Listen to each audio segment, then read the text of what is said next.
Hello friends, আশা করি সকলে অনেক ভালো আছো। জেট ইঞ্জিন তৈরির এ পর্বে আমি জেট ইঞ্জিনের যে কম্বাস চেম্বারটা সেটা আমি রাউন্ড করে নিয়ে বাইরে বডিটা একবারে ভিতরে ফ্যানের সাথে অ্যাডজাস্ট করে নিয়েছি। আপনারা দেখতে পাচ্ছেন এখানে কিছু উঁচা অংশ অর্থাৎ কিছু স্পুক রয়েছে। মূলত সাইকেলের স্পুকগুলো আমি এখানে ব্যবহার করেছি। কীভাবে ব্যবহার করছি সেটাও দেখাবো। এটাতে আগেই পূর্বেই হোল করা ছিল, এই যে এরকম হোল করা ছিল, এটার ভিতরে এটা যাবে এবং এটা কিভাবে লাগবে সেটাও আমি আজকে দেখাচ্ছি আপনাদেরকে। দেখতে পাচ্ছেন এখানে যে হোলটা রয়েছে, এই যে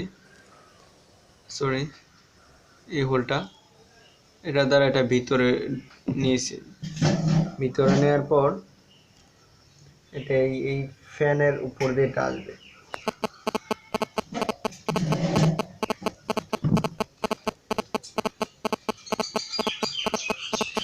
উপরে আসার পর ফ্রেন্ডস এখানে আপনারা এখানে হোল দেখতে পাচ্ছেন। প্রত্যেকটা ফ্যানই রয়েছে বাইরে থেকে এখানে ঢোকার পর এটা এই হোল দ্বারা এখানে আটকে যাবে, অর্থাৎ এই মাথাটা এখানে আটকে যাবে। তারপর এটা আপনার নাট সিস্টেম একটু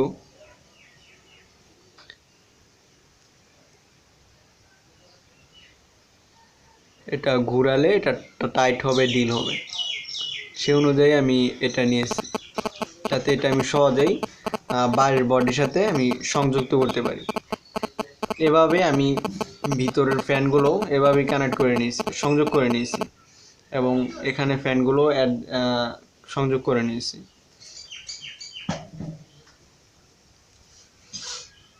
এবং এটা এমনভাবে আমি সংযোগ করেছি যাতে করে বাইরের যে ফ্যানটা, এই ফ্যানটাও এটার সাথে কোনো সংঘর্ষ করবে না। আমি সংযোগ করে দেখাচ্ছি আপনাদেরকে।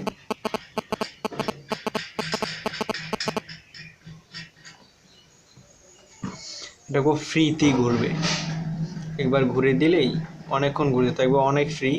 আমরা জানি জেট ইঞ্জিনের ফ্যানগুলো অনেক ফ্রি হয়, অনেক ফ্রিতে না ঘুরলে এটা স্টার্ট হয় না, এটা অনেকক্ষণ ঘুরতে থাকে।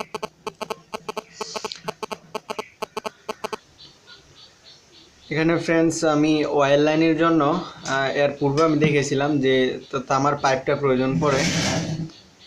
এই পাইপটা আমি একটু রাউন্ড করে নিয়েছি এবং এখান দিয়ে তেলটা ইনপুট হবে এবং এখানে ফ্রেন্ডস এটা আউটপুটের জন্য আমি সিরিজ নিয়েছি।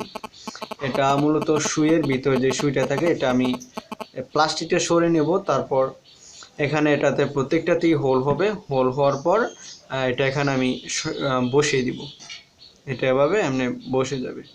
বসার পর এটা ফ্রেন্ডস কিভাবে সংযোগ হবে সেটাও আমি দেখিয়ে দিচ্ছি। এটা ফ্রেন্ডস এভাবে থাকবে, মূলত এটা ভিতরে থাকবে।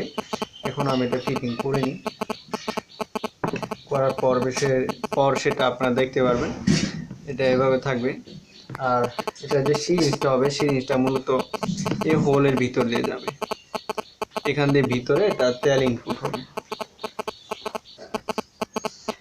ফ্রেন্ডস এখানে এটা হচ্ছে অয়েল লাইন। তারপর গ্যাস লাইনের জন্য আরও কিছু আমি পাইপ কেটে রেখেছি। এটা দ্বারা ভিতরে গ্যাসের জন্য শুধু তেল দিয়ে তো স্টার্ট হবে না, তারপরে গ্যাস দিয়েও এটাকে স্টার্ট করার জন্য আমি আরও কিছু পাইপ নিয়ে রেখেছি। তারপর ফ্রেন্ডস এটা যে বাইরের বডিটা হবে, পুরো ফ্যানটাকে জেট ইঞ্জিনটাকে আবদ্ধ করার জন্য, যাতে এখানে যে হোলগুলো রয়েছে এই হোলগুলো যাতে বাতাসটা এখান থেকে আউটপুটে এখান দিয়ে ইনপুট হয়ে যায়, বাইরে ছড়িয়ে না যায়, তার জন্য আমি আরও একটা শিট রাউন্ড করে কেটে নিয়েছি এবং এটাকে গুলো করে নিয়েছি। এটা মূলত এটাতেই ফিটিং হবে, আমি ফিটিং করে দেখাচ্ছি।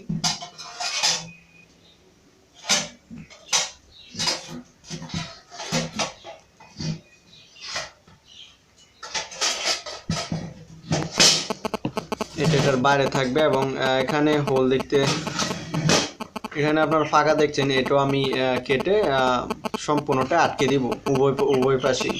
তারপর হবে কি, এটার ভিতর যে বাতাসটা সেটা বাইরে বের হবে না, এখান দ্বারা ইনপুট হলে ওই পাশ দিয়ে এটা আউটপুট হয়ে যাবে এবং এটা সম্পূর্ণভাবে কাজ করবে।